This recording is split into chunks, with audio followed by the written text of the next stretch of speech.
Welcome, everyone, to the newest episode of Reels Movies, an uncensored movie review podcast. This is Z, and I'm bringing you guys a special treat today. It is called American Poltergeist, The Curse of Lilith Ratchet. This is a independent horror movie based out of Cleveland, Ohio, directed by Eddie Lengyel. It's his newest movie. He does other work like Mother Krampus 2, Sleigh Rides, Scarred, Voodoo Rising, Hell Week. You can pick everything up on Amazon, and you can also get Lilith Ratchet at Walmart as well. Just to forewarn you, there will be spoilers. So if you have not seen the movie, do not listen to this podcast. I repeat, there will be spoilers. You found a shrunken head at an estate sale. Lilith Ratchet took a hatchet and granted her lover a head in a basket. Just play the game and call her name, and one by one, you'll feel her pain.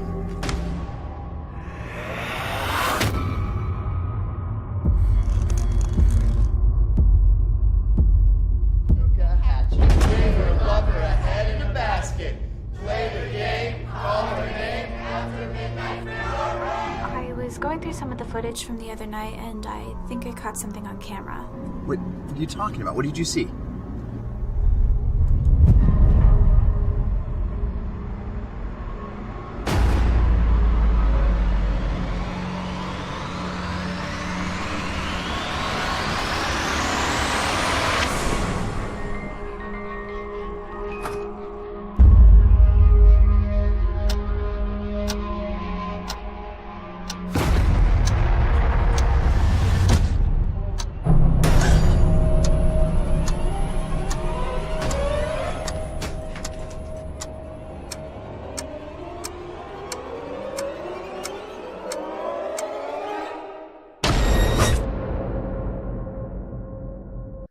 Tell you a little bit about the movie. Alice and her friend Lauren acquire a mysterious shrunken head. They take it to this local popular paranormal podcast host named Hunter. He finds out the true meaning about the head, and he buys it from the girls. To increase ratings for his show, he wants to pretty much introduce everyone to the tale of the shrunken head on a live podcast, but they don't know they have awoken the spirit of Lilith Ratchet. Curse of Lilith Ratchet stars KateLynn Newberry, Rob Jaeger, Roger Connors, Angela Cole, Briana Burke, and Chrissy Caleric. You won't know many of these names in this. This is, like I said, an independent horror movie. But seriously, you will know some of these names probably in the future, especially KateLynn Newberry, Roger Connors, Angela Cole. Uh, everyone was great in this. And I repeat, there is spoilers in this. This is the last time I'm going to say this. You start off the movie on this big fancy house. Like all the houses in this movie are like absolutely gorgeous. So it's just amazing. Girl runs into the house, and we meet Shelby. Shelby tells her that Johnny is dead and she is next. The other girl, we find out her name is Amoni. She says she knows how to stop this. She grabs a knife. She places this box on this table, opens it, and we see a shrunken head, and she's about to stab the head. Shelby sees someone, and Imoni turns around, and that's the first look of Lilith Ratchet. She looks amazing. You know, you got the contacts in, you got these long nails, awesome hair, great makeup, black dress. She really, really looks great. Ratchet grabs Imoni and gouges her eyes out, and Shelby runs away. She runs upstairs into the bathroom, and she turns around and sees the shower. She hides in the shower, and I repeat, she hides in the shower. It's a shower door, a clear shower door, so she's obviously not hiding very well. Ratchet finds her, and we go to title card. We hear a scream, we hear glass breaking, so we just presume that Shelby is now dead. Then we meet Alice, who's played by KateLynn Newberry, and Lauren, who's played by Briana Burke. They go to this new age store, I believe. It's never really said, but it's got like, incense and everything you would think of, so I kind of believe it is. Alice is buying some incense. They go to the counter. Lauren opens his box and sees the shrunken head and asks how much. The store clerk says it isn't for sale. They kind of get him to sell it to him, but he refuses. He goes off to help a customer, and Lauren goads Alice into stealing it. Obviously, she's very reluctant, but she kind of gives in, and they run away, stealing the box and the shrunken head inside. They go to Hunter's place. It's Hunter Kelly. He's this popular paranormal podcast host that everyone loves in the area. They visit him with Alice's boyfriend Dylan, played by Roger Connors, and Hunter Perry's played by Rob Jaeger. Looking at him, you kind of think, just looking at him, he's kind of a douchebag. I don't know what it's about. It's just his look, and it's kind of his demeanor. He does it with his girlfriend Bree as well. He like only cares about himself, and he doesn't really care about others. Even when Bree brings it up to him, he kind of just plays it off and kind of gives her what she wants, and he only cares about himself or his show. They show him the shrunken head. He finds out the backstory about Lilith Ratchet. Her son died. She went in the morning. Her husband kind of found another lover. She kills the lover and gives the head to her husband. And then we find out that she also got some help from these two guys. And we find out that the girl she killed was their estranged sister. And then they kill her and shrink her head. Then, he buys the shrunken head in the box from the girls for $200.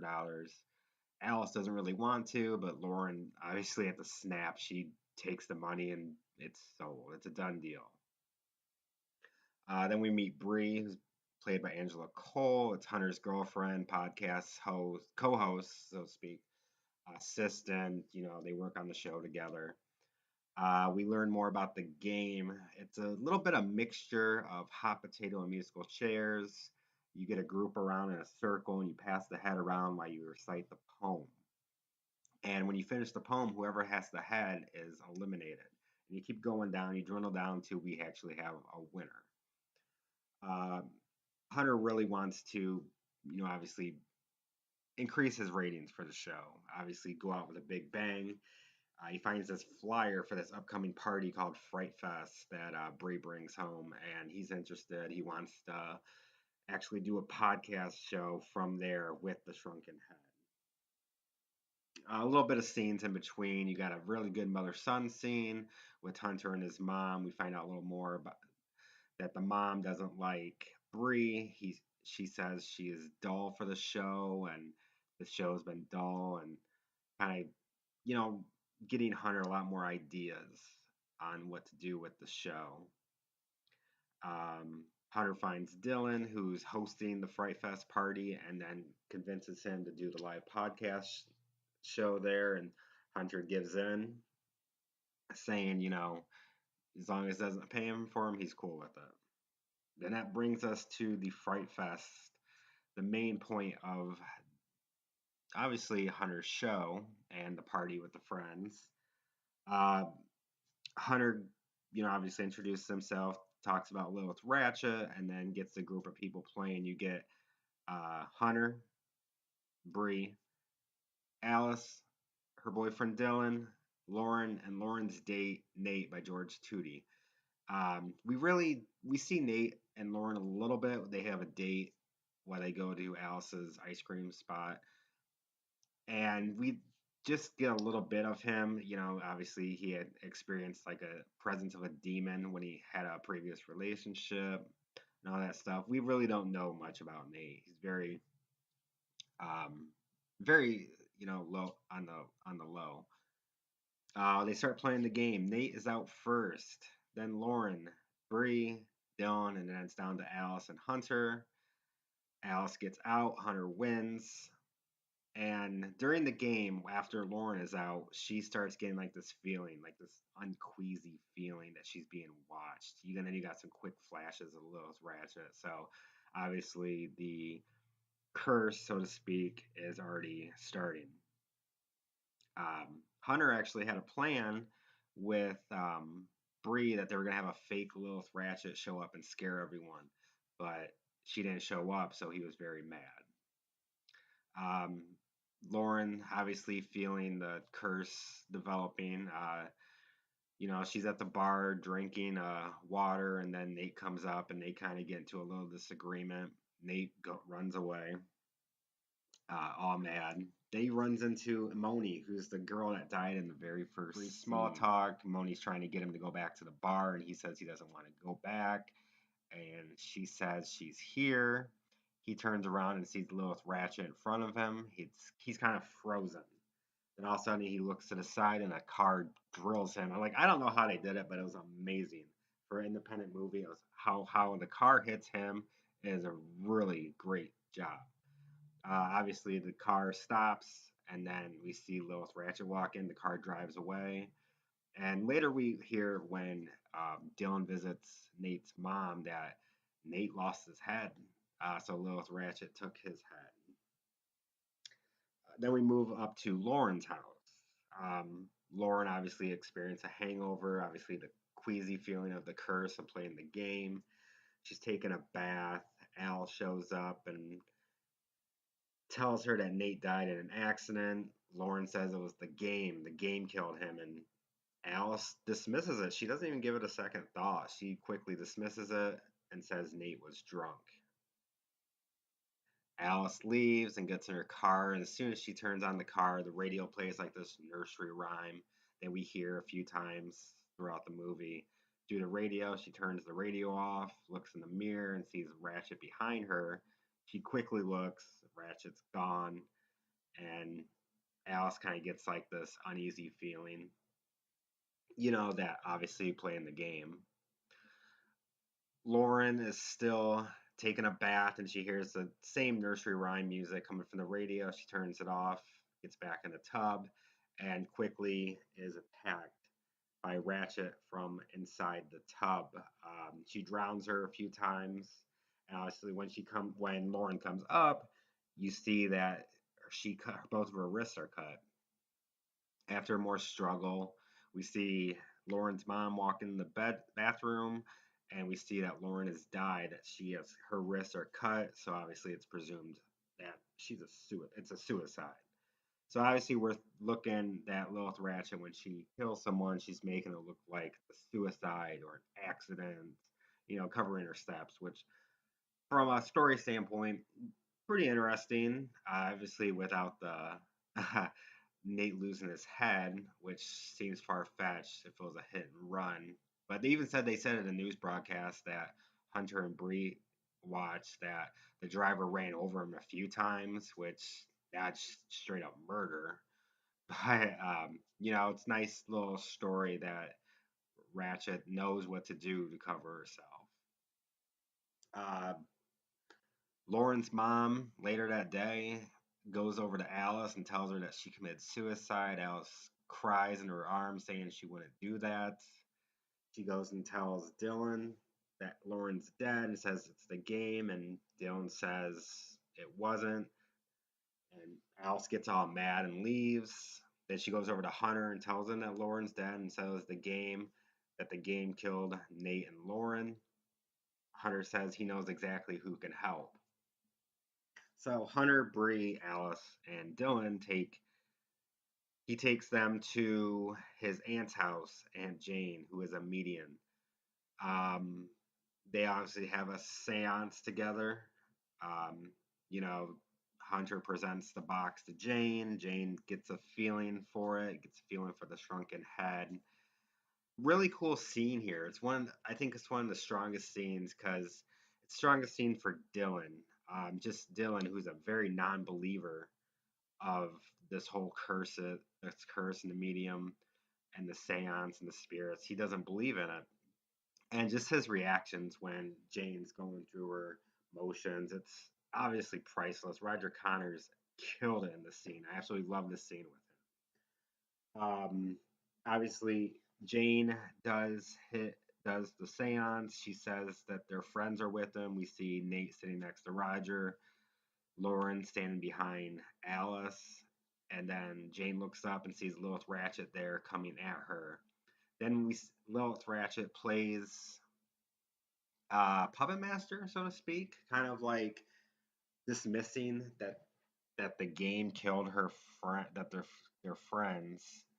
I like it. You know, it's kind of like she's erasing her steps, and it's very, as a storytelling standpoint, again, it's obviously beautifully done. Like what she's done, it's pretty showing that this spirit demon is very smart on what to do. Um, Jane tells them that they died from obviously the car accident, and Lauren killed herself. And Alice dismisses it, saying that something was off. It wasn't her. It doesn't seem like it was the right answer. Um, then we later that night, Bree is taking her sister to work, and she's waiting in the car. She has some car problems, and she has some good jump scares with Ratchet. When she looks under the car, you quickly see a quick glimpse of Ratchet. Very tense moment there, and she's on the phone with Hunter. The radio turns on. It's that nursery rhyme, and then she can't really talk to Hunter. She's losing signal, like obviously a lot of cell phones do in certain areas. And then all of a sudden, she sees Ratchet in the back. Ratchet grabs her and quickly breaks Bree's neck. And Bree's sister finds her dead, and Hunter calls after being hung up on, and she tells her that Bree is dead. Dylan's sitting in his home drinking. A lot of people drink in this movie. Like Lauren's mom is like a complete alcoholic, drinking in the morning. Whenever we see her on screen, she is drinking. Dylan's sitting there watching the news. The news comes on and says that Bree has committed suicide, which I don't know how you commit suicide with a broken neck. That's just a nitpicking on my part, but realistically, I don't see how it's possible. But the car was turned on, so obviously maybe they're saying with the fumes from the car killed her being in the garage. Lights go out. Dylan goes to fix the fuses, and he sees Lilith Ratchet, and she's kind of toying with him, playing the game. She comes up to him, and he's kind of quivering at the door, and he turns around and she's gone. He looks around. She's gone. She's nowhere to be seen. He opens the door to leave, and then Ratchet's there, claws him in the face. He stumbles in the garage, and she's stalking him, and then she claws his throat out, killing him. Alice can't find Dylan. Well, before that, Hunter is home at his place drinking, obviously coping about with Bree's death, and he gets a video call, and it's the same guy that calls his radio show earlier, saying that Lilith Ratchet is real. The guy tells Hunter that there is a way to break the chain of events, because everyone that's been being killed has been the order they have been eliminated in the game. So right now we have seen Alice is next, and then Hunter is obviously the end game. We go back to Alice. She can't find Dylan. She goes to his place. She can't find him. The door's open. Her and Hunter go to the club where they had the game. And then we meet Echo, Ivan, and Skillet. Echo is the club owner, I believe. He's also it's a director, Eddie. There's a noise downstairs, I believe, or it was lights flickering. Ivan goes downstairs, and he goes into this cage area. Cage shuts on him. He turns around, and Ratchet standing there kills him.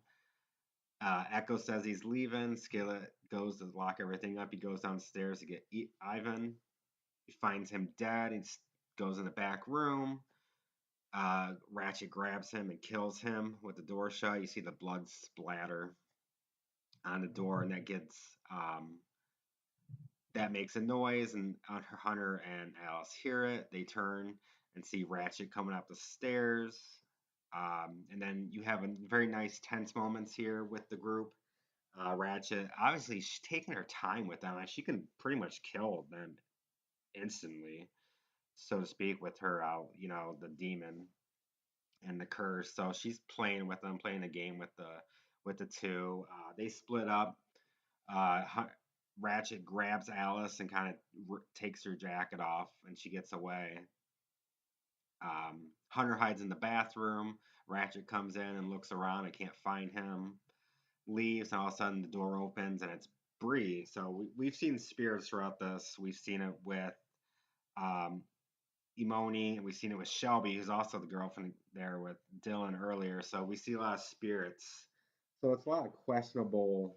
Like, are the spirits really helping them? Are they, a toy of Lilith Ratchet? We don't. It's not really sad, but we see one with Dylan with Alice. He kind of protects her.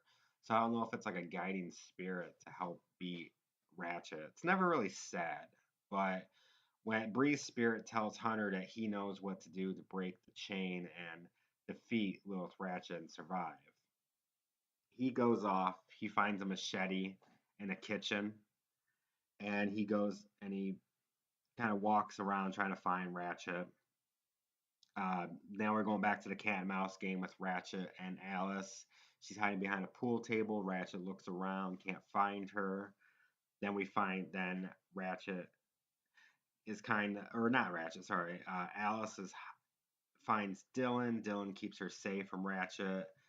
Then Alice finds Hunter later, and Hunter holds up this hatchet, machete, whatever, this weapon, and Alice turns around, looks up, and sees Ratchet on the catwalk and looking down at him. And Alice pretty much says she's standing her ground, being like, "You took Dylan from me, you took Lauren from me. Now you want me? Come get me, bitch!" And all of a sudden, like it's seriously without a beat, without missing a beat, Hunter cuts Alice's fucking head off. Like legit, like you don't expect it.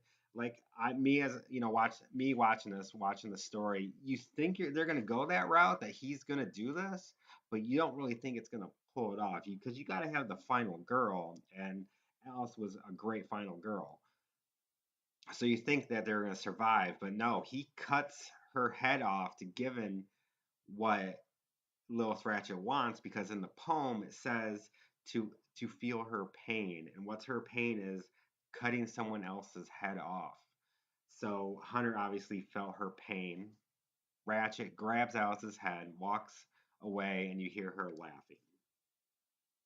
Hunter takes the box and the shrunken head back to the original store where Lauren and Alice stole it, and we find out that the worker was the caller on the radio, on the podcast show, and also the one who did the video call with Hunter telling him how to break the chain. Um, the worker, we don't find out his name, but he says that Hunter's safe. The game is over for him. Hunter leaves, and then these two young boys, I want to say 10 to 12, I believe, maybe. Could have been younger, I'm not real sure. But they go into this store and they ask him what the box is, and the clerk says, "This box," he opens it up, and he says, "This box is perfect for you two." And then he smiles as the camera freeze frames, and we hear the nursery rhyme music playing, and then end credits, movie over. But final thoughts. This is a really good independent movie with a really good story, really good villain. Like I praise Lilith Ratchet, and how Chrissy plays her. It's amazing. She actually gave her life, very similar to how Kane Hodder gave Jason Voorhees life when he started playing the role. She obviously killed it as Lilith Ratchet. You had a really good cast, especially the main cast with KateLynn, Rob, and Angela, and Roger. Great cast all around. You have, especially with a lot of independent movies, low budget movies, you're always going to have a lot of issues. A lot of those issues weren't here. Like, you have some sound issues here and there, but nothing too major. Lighting issues were great. Cinematography was absolutely beautiful. Obviously, the main part was the cast. They all worked together. Great ending, surprise ending. I didn't think they would have the balls to pull it off, but it worked. But great. It's really good independent movie all around. My final grade of the Curse of Lilith Ratchet is a B. So that would be it for this episode. Make sure you click that subscribe button, hit the bell for notifications, and we'll see you next time.